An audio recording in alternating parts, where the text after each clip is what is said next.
Summer vacation कैसे मनाएं। सबका अपना अपना अंदाज है। चलिए हम बताते हैं समर वेकेशन हम कैसे मनाते थे और इस बार भी कैसे मनाने वाले हैं।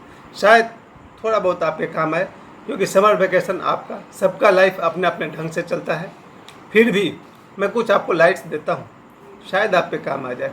जब हम लोग का समर वेकेशन आता था तब हम लोग क्लास 6-7 में पढ़ा करते थे। उस ज़माने में 1 महीने के गर्मी की छुट्टी और हम सब गांव जाने को तैयार। उसके अलावा दूसरा तरीका था, जब मेरे बच्चे बड़े हो गए, समर वेकेशन आया, नानी घर जाएंगे वो लोग। पर देखिए मेरे घर और जब मैं गांव जाता था वो समर वेकेशन कितना सुंदर होता था, और इस बार भी जब मैं गांव जाऊंगा तो वो कितना सुंदर होगा। पिताजी जब हम लोग को लेकर के गांव जाते थे, हम सभी भाई बहन, मेरे माँ पिताजी, हम सब गर्मी छुट्टी मिलते ही पिताजी 3-4 बैग एंड बैगेज तैयार करके हम सब बैठ जाते थे मौज एक्सप्रेस में। और हमारा गांव छपरा, हम सब 5 भाई बहन और माता पिता निकल पड़ते थे गांव। अपने अपने किताब कॉपी भी डाल लेते थे बैग में, और बहुत सारे कपड़े, बहुत सारे बिस्तर। यानी पिताजी का तो लोड देखकर लगता था कि बसने जा रहे हैं कहीं।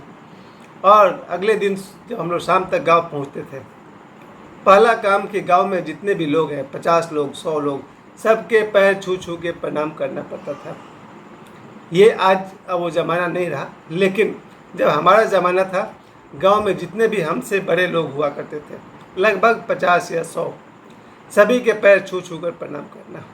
और मेरी माँ छपरा स्टेशन के बाहर निकलते ही कुछ थोड़ा बहुत खाने पीने के लिए बतासे या कुछ लड्डू मेरी माँ खरीदती थी पूरे गांव के लिए। गांव मतलब टोला, एक टोला होता है ना, ग्रुप ऑफ पीपल, उन सब के लिए मेरी माँ लगभग उस ज़माने में जो भी 20-30 रुपये का खरीदती होगी, पूरे गांव के लिए वो लाई या बतासा खरीद के ले जाती थी। और जैसे ही मेरी माँ गांव पहुंचती थी, सब घर से लोग, औरतें, रिश्तेदार सभी आते थे मेरी माँ से, ये जानबूझ कर के आते थे कि वो कुछ न कुछ लाई होगी। और मेरी माँ सभी आने वालों को अपने हाथ से बतासा या लाई कुछ न कुछ उनको देती थी, पूरे गांव के लिए। और पिताजी के घर पहुंचते ही मेरी जो चचेरी बहनें होती थी, वो एक गमला में पानी भर कर लाती थी और पिताजी के पैर के जूते उतार करके, उनका मोजा उतार करके पैर धोती थी पिताजी के। और पिताजी उनको बदले में 5 रुपये का एक नोट दे देते थे। ये उनको सालों भर आस लगी रहती थी कि मेरे पिताजी आएंगे तो पैर धोएगी तो उनको 5 रुपये मिलेगा। यहाँ से समर वेकेशन की हमारी शुरुआत होती थी। पूरी रात यात्रा के थके मांदे हम सब बेहोश सोते थे। कहाँ? घर के बाहर।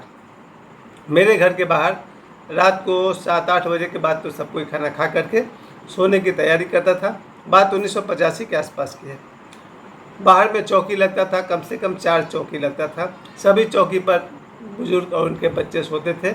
और रात को 8 बजे से लेकर 9, साढ़े 9 बजे तक रामायण का चर्चा होता था। बाली, सुग्रीव, राम, हनुमान, उन सब की कथाएं चलती थी। हम लोग से सवाल पूछते थे मेरे बड़े चाचा, ये बताओ बाली को भगवान राम ने छुप कर क्यों मारा, या फिर हनुमान जी संजीवनी बूटी क्यों लाए, कैसे लाए, वगैरह वगैरह। और राम कथा सुनते सुनते हम लोग सीताराम सीताराम बोलते बोलते सो जाते थे। ये रहा समर वेकेशन की ऐसी रात कि रात को 2 बजे तक इतनी ठंड लगती थी इस मई के महीने में कि रात को 2 बजे सभी को चादर ओढ़ना ही पड़ता था। हम लोग चादर लेकर ही सोते थे बाहर, क्योंकि रात को 2 बजे ठंड लगने वाली है। और जैसे ही सुबह 5 बजे के आसपास सुबह होगी, चिड़ियों का जगना और चिड़ियों की आवाज़ से गांव के सभी लोग जग गए। अपने आप नींद खुल जाती थी या फिर जगा दिए जाते थे। और मेरे ज़माने में तो फिर सुबह सुबह हाथ में लोटा लीजिए और 1 किलोमीटर दूर जाइए शौच के लिए। 1 किलोमीटर दूर जाना पड़ता था शौच के लिए। खैर अब तो सरकार बहुत सजग हो गई है, अब सभी के लिए तो शौचालय की व्यवस्था घर में ही है। लेकिन मेरे ज़माने में 1 किलोमीटर चल के कहीं जाइए और तब वहाँ से शौच करके आइए। और किसी भी आदमी के नल के पास अपना हाथ पैर धो करके, कोई पेड़ का डाली टहनी तोड़ करके दातुन बना लेते थे। हम तो भाई बांस का दातुन से भी दातुन किए हैं, अमरूद से भी, नीम से भी, और न जाने क्या क्या तरह तरह के दातुन से भी। और वो दातुन मुंह में लेकर पूरा गांव घूम जाते थे। यानी 15-20 मिनट तो लगता होगा हम लोग को दातुन करने में। घर घर के बाहर घूम रहे हैं, मुंह में दातुन लिए हुए हैं, थूकते जा रहे हैं जहाँ तक। अगली अच्छी बात तो नहीं है, लेकिन वो मुंह धोना भी अपने आप में एक बहुत बड़ा एक्सपीरियंस होता था।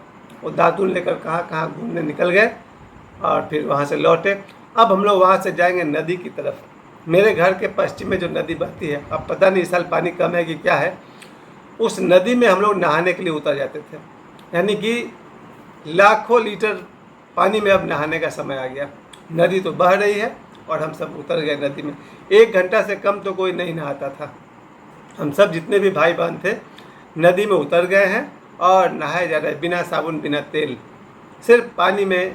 लेकिन मुझे तैरना नहीं आया, बड़ा शर्म की बात है। मेरे गांव के सभी बच्चे तैरना सीख गए थे, मैं नहीं सीख पाया। नदी में नहाना लगभग 1 घंटे तक। फिर भूखे प्यासे होकर जब घर लौटते थे तो मोटा मोटा रोटी और मोटा मोटा आलू का टुकड़ा वाला सब्जी वगैरह वगैरह। सुबह का नाश्ता, घर में गाय भैंस हमेशा रहती थी, दूध मिला तो दूध, दही मिला तो दही और वगैरह वगैरह। सुबह का शानदार नाश्ता होने के बाद 9 बजे के बाद हम सभी को खेत में काम करने जाना होता था। खासकर पिताजी भी निकल पड़ते थे। जो भी खेती बाड़ी हो रही है, अब चाहे वो आलू बोया हो या मकई, मुझे याद नहीं है, खेत में पिताजी काम करते थे उस मई के महीना में। और हम लोग सबको कुछ न कुछ काम पकड़ा दिया जाता था।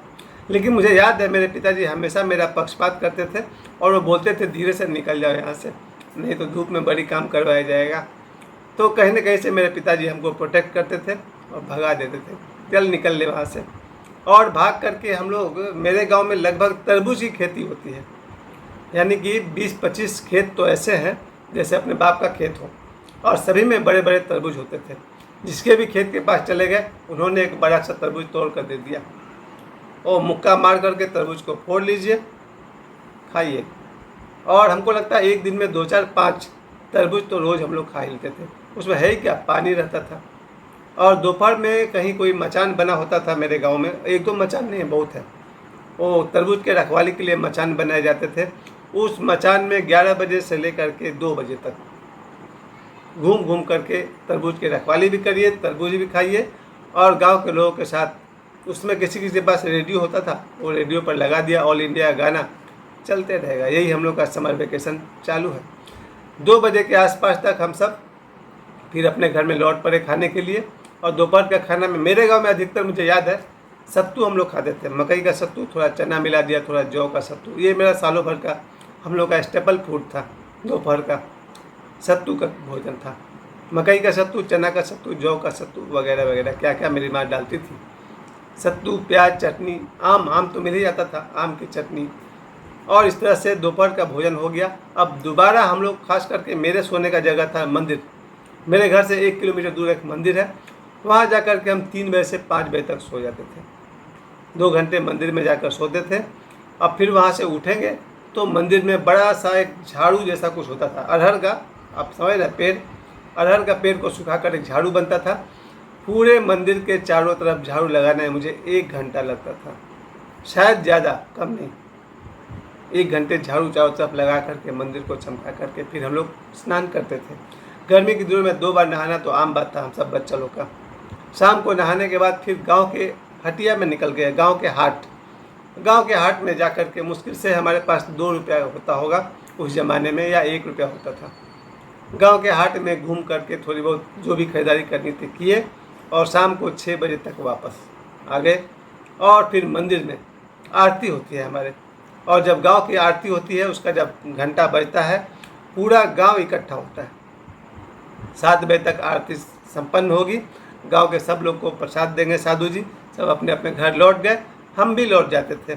और फिर गांव में चौकी के बाहर चौकी लगा रहता था, उस पर लालटेन जला करके बैठ गए पढ़ने के लिए।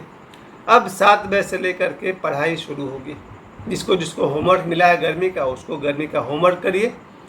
8 बजे तक तो जरूर पढ़ते थे, 1 घंटे तक पढ़ेंगे। और मेरे पिताजी हम लोग को तो पढ़ाते ही थे, गांव में घूम घूम के जितने भी बच्चे बाहर पढ़ रहे हैं उन सब के पास विजिट करते थे मेरे पिताजी। किसी को कोई समस्या है तो बाबूजी बताते थे। तो मेरे पिताजी पूरे गांव का टीचर थे। उस गांव में जो भी 8-10 बड़े बड़े घर हैं उन सब में के बाहर में चौकी लगा है। पिताजी हम लोग को भी पढ़ाए, उन लोग को भी पढ़ाए। फिर रात हो गई, रात को फिर सो गए। और इसी तरह से 1-2 दिन के बाद हम लोग वहाँ से भाग जाते थे अपने मामा के घर, यानी कि नानी घर चले जाते थे।